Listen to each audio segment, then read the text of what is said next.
What is good, YouTube? JPR Tech here, and today we're talking Sony picture profiles. And I know I touched on this topic before, but I just really wanted to compare all the picture profiles together and see which one has the best results. So that's why today we're going to be doing a two-part video series, and I'm going to be comparing the picture profiles up against the sun, up in the daylight, and also I'm going to be shooting in low light in the room as well as outdoors.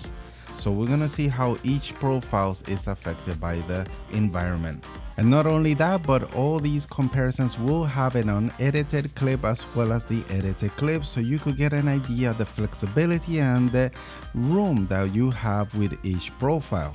Alright, so first of all, we got the SLOG2 file that we're shooting at right now.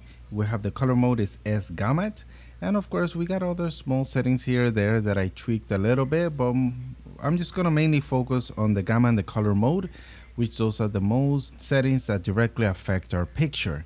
And we're shooting up, the sun is behind us, it's a beautiful blue sky with nice clouds all over and a white building to contrast everything. And even though the image by default, it looks really washed out and almost black and white, but one quick load applied it to the clip and pops all the colors, everything back, looks so vibrant.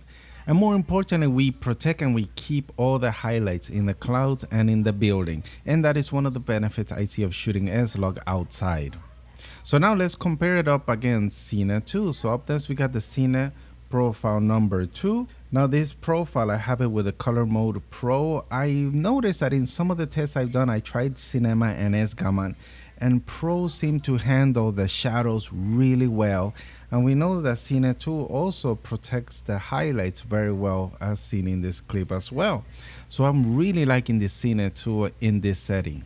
Now our next clip, we move up to Cine4, and this is a very popular Cine or a gamma style for a lot of YouTubers, and especially those that shoot low light. A lot of people swear for this profile to be great for low light. That is yet to be proven on my next test, my low light test, so stick around for that.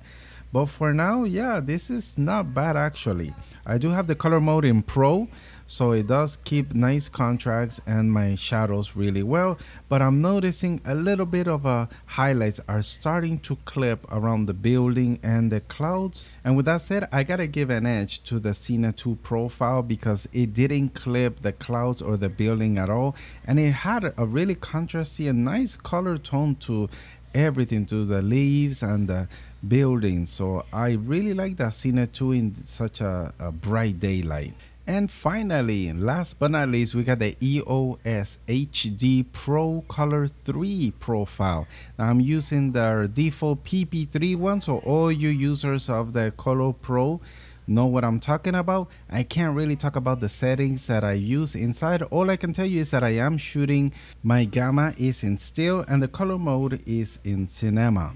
And that's it. That's what I can share right now. So that's what I'm shooting at, and really this EOSHD color profile is just amazing. It's got punchy colors and really it just has an overall final look to it even before we import the files into our editor.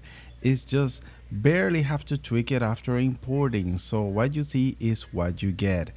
And actually there's even an added bonus that this does work great in low light, and I can't wait to get to our part 2 of this series to show you how this profile works in low light. Alright, so that's about it. I hope you guys enjoyed this quick comparison between a lot of different Sony profiles and settings that we could have in our camera.